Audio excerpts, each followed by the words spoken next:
talk about safe sleep environments today. This is a good example of a safe sleep environment. This is a pack and play. Once your baby starts to get around 15 to 16 pounds, or if they start to roll or push themselves up on their arms, if your bassinet feature is in there, it should come out. Not every pack and play has a bassinet feature. This one, we have it taken out. That just raises it up, so that way if you are breastfeeding or bottle feeding in the middle of the night, that baby, if it's newborn, can go into the bassinet feature and it rises the baby up to right about here. Whereas this one is clearly down on the bottom. Notice that there's no bumpers, there's no other pillows or anything in the bed with the baby. The baby is only in the bassinet or the pack and play with herself and a little sleep sack here. There's nothing up by her face. There's nothing for her to roll into or onto in the bed. She is alone in bed on her back to sleep, and this is movable so it can come close by you. Those are the ABCs of safe sleep. The S is for no smoking in the home. You don't want to be smoking in the home with the baby or in a closed car with the baby. That's going to have problems with their breathing and increase problems with their breathing and circulation. No stuffed animals, no pillows, and no blankets until they are at least 1 year of age.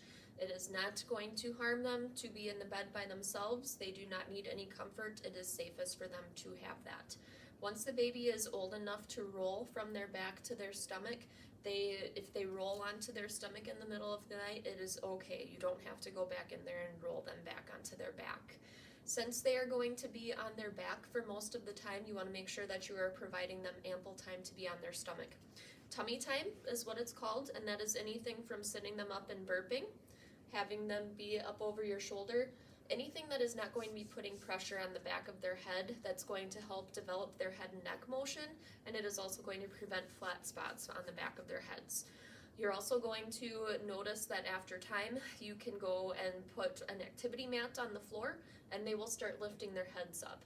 Obviously, best to do that if you have a mat or if you have something that can be softer, like carpet underneath them, so that way if they lose their stability, they're not going to hit their little noses on a hardwood floor. But those are all good things. When they are first born, it only has to be about 20 minutes a day. It doesn't have to be all at once, just has to be at times throughout the day equaling 20 minutes. That's really going to help them develop their head and neck muscles. Another thing that's important too is to share the information with family and friends. If you have a babysitter that's not licensed, make sure that they know that that baby needs to go alone in bed, back to sleep, and should be close by. If you don't have a monitor, that's okay. That baby, you want to be room sharing with them for about the first year. Notice that's room sharing, not bed sharing. Having babies in the bed with a grown adult or other siblings or animals increases the chance of SUIDs or sudden unexpected infant death syndrome dramatically.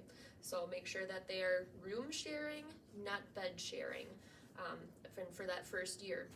Some people choose to do it a little bit shorter. Some people choose to do it a little bit longer, depending on what your home environment is.